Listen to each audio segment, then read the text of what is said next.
Hi, all, this is Mr. Yeager for chemistry, and we are starting our acids and base unit. Acids and bases. All right.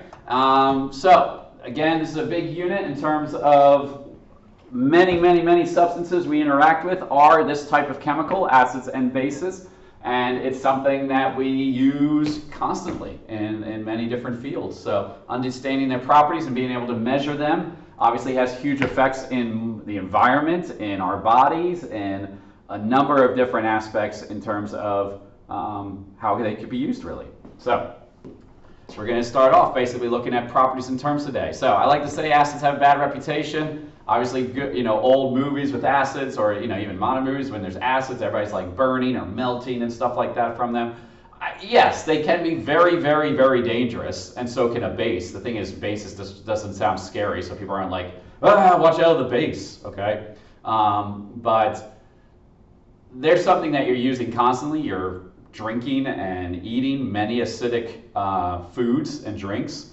So I mean, it's something that I want to make sure we understand. There's a lot of stuff that we use it for. So we're going to go through quite a bit for this particular unit. You can see in my class we do have spring break in between. All right, but here we go. So properties. Okay. So basically, acids and bases themselves. I have some pictures above with it, but I just want to go over general properties like you learn almost in physical science as well. Acids themselves, they will generally be sour, okay? Many drinks and sauces are acidic quantities. Usually what I say is, if you can consume it, okay, it's okay to consume quite a bit of it in some ways. Again, I'm not encouraging you overindulging, but many of these drinks and things that we eat and so forth are going to be acidic quantities. Now, can there be base foods? Absolutely. Okay, there are base flavors out there. But most acids are generally sour in taste. Again, you saw from my initial picture at the top, you have, I think we have up here, you have all the citrus fruits, okay? Citrus fruits have citric acid in them. That's why they are so sour, okay?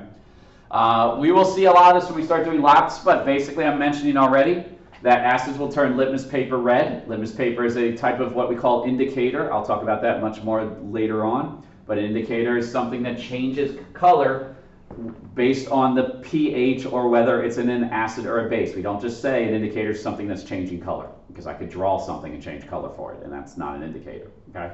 So it's a chemical that changes color. Acids will turn litmus paper red. They'll turn this other indicator called phenolphthalein clear. And then acids have a pH of less than 7. Again, we will get to pH quite a bit very clearly later on as well. Okay? So less than 7 is acidic. Again, I'm hoping most of that stuff is review from physical science classes. Bases. You don't usually want to drink these, okay, most of the time. Again, like I said, there are some base sauces and foods and things like that that you need to try to cut with a acidic compound. A lot of times some hot sauces can become very basic. So that's why I usually drink milk or something else to try to counteract that, neutralize it. But if you have tasted the base, they're usually going to have a bitter taste. Okay? Most cleaning products, bleach, toothpaste, soap, they have bitter taste to them. Many medicines are actually bases as well. That's another way to kind of look at it is, if it's something you consume, it's something that's probably going to clean you out, if you know what I mean. Okay? With that sense. But, I'm sure you've had shampoo or soap in your mouth before, and there's that bitter taste to it. It's like, oh, what is that? That's actually a base taste coming on your tongue. Bases will turn litmus paper blue. They turn phenolphthalein pink, and they have a pH greater than 7. So again, you can see acids will turn litmus paper one color, base turns it a different color. It turns phenolphthalein one color, phenolphthalein pink for bases. Okay. And then we have pH of greater than 7 is a base. I'll just mention it now, even though I'll come back later. A pH of 7 is what we would say is neutral. Okay? And therefore, that would be mainly our water. Okay? Water would be our neutral compound. Now, what we'll learn later on is water can act like an acid or it can act like a base. All right? But its overall pH is 7, is considered neutral. So I got some pictures here. You can see again what I have up here. This is litmus paper, okay? And litmus paper is made as either red or blue. Some people call it red pink. That's fine. Pink, red, and then blue. And the idea would be if I dip this red litmus paper into a base, okay, into a base, it would change the color of the litmus paper blue. If I put the litmus paper into an acid, it'll just keep its color. It's the red litmus paper. If I use the blue litmus paper and put it into the acid, it will turn pink. You love all these arrows, right? If you put the blue litmus paper into the base, it'll stay blue. Okay? There's over here, this is actually showing phenolphthalein. Okay? This is showing phenolphthalein right in the middle of these two. Okay, basically. There is still a pink color in there. There's this very, very slight pink. You can see a little bit. Actually, you can see a little bit better down here. Okay? At a very high pH, phenolphthalein can start kind of breaking down a little bit, but it'll still hold that color. Okay? So, but you can see here, 0 to 8. I know it says up to 8, so we do take some liberty here. But generally, the majority of the pH for phenolphthalein is clear, and that would be acid. And then when it's becoming 8 or higher, it's a base. Okay? It'll have that base color. But that's one that a lot of high school labs use to show the change from an acid to a base, the pH. I'll already mention it now, might as well, being an honors class and everything, or even on-level. You know, phenolphthalein doesn't turn until about 7.6, 7.8, and so what happens there, I think it's something like that, but in the 7 range, so we are already into the base side before it changes, but because it's so close to 7, it's one, and it's so vibrant in color, it's one that we like to use, okay? I didn't mention this one right here. This is actually cabbage juice. So if you basically boil a bunch of cabbage leaves and pull all that color out of them, okay, especially we're talking about purple cabbage, okay, cabbage juice.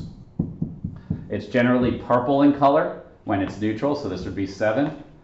It turns pink when it's less than 7, and it turns green when it's greater than 7, okay?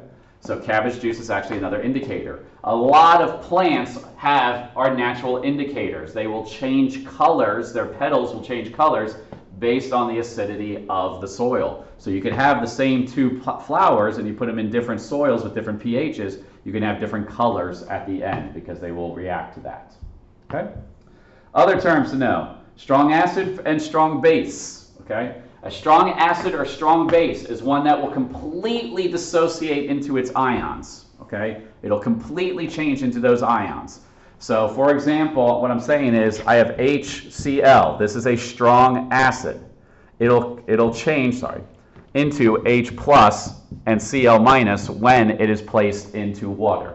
All of it will. Every single hydrogen will basically change into H plus, and that's considered very strong. This H plus then is very reactive, and that's why acids can be dangerous, is that H plus can be very reactive and start acting on other objects. Okay? Strong acid or base have a very low or very high pH value. Again, very low would be acid. A very high value would be a strong base. And again, what I'm basically looking at there is like 0 to 3, and then base would be 12 to 14. Okay? These chemicals will conduct electricity very well because they're strong electrolytes. They have lots of ions in solution. And then you can see some of my examples here that you should at least notate. Okay? You should just try to remember some of these that go with it. Again, we'll be using the same ones over and over again. So hydrochloric acid, sulfuric acid, hydrobromic acid, nitric acid. Those are all very strong acids in the end. So these are ones that will completely dissociate. Sodium hydroxide, potassium hydroxide, calcium hydroxide, they're generally strong bases. Okay? They can be strong bases in the end. All right? A weak acid or base, all right, is a compound that basically the opposite. It does not completely dissociate. So it will break into its ions, but this kind of takes us back to equilibrium. What we will find is we will use an acid equilibrium constant and a base equilibrium constant. And what you'll find with these is they have much lower equilibrium constants because they're not breaking up as much. Okay? So how do I know I have one of these? These will generally have a pH closer to 7 on the pH scale. Okay, they won't be 7, but they'll be 4 to 7, 7 to 10, 10, 11. And they do not conduct electricity very well, all right, because they don't break up into as many ions. They should maybe still conduct it a little bit, but just not that well, okay? So examples here would be acetic acid. We got hydrofluoric acid, ammonia, and a lot of these ones, and again, we'll go over this of how we identify this. Ammonia, and then we have another NH compound, which is a base as well. We're going to learn that compounds with NH on them are generally basic if they're neutral.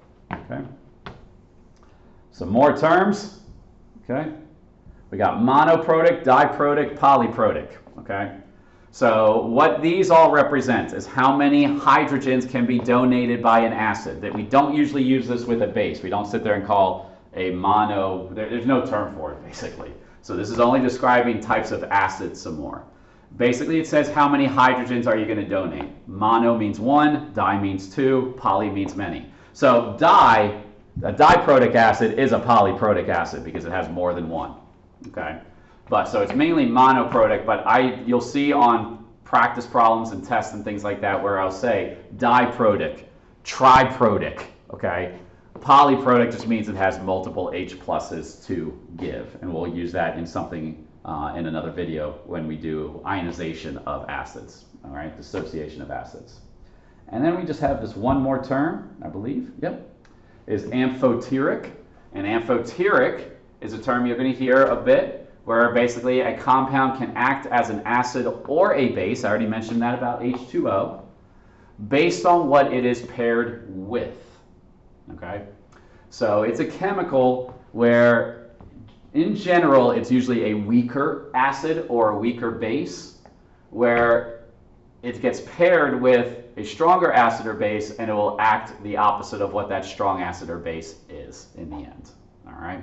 So that's kind of weird where we can have things I just mentioned, some of those weak acids and weak bases, they can act as the opposite of what I might think it is if they're placed with a stronger version of that substance. So, if I have a strong acid and a weak acid, the weak acid will then actually act like a base and be amphoteric and possibly accept that H plus from the strong acid, because the strong acid basically is going to be like, take it, make sure that I want you to have this H plus, okay, essentially. So that's basically it for introduction to some terms, and we'll keep going from there. All right, thank you.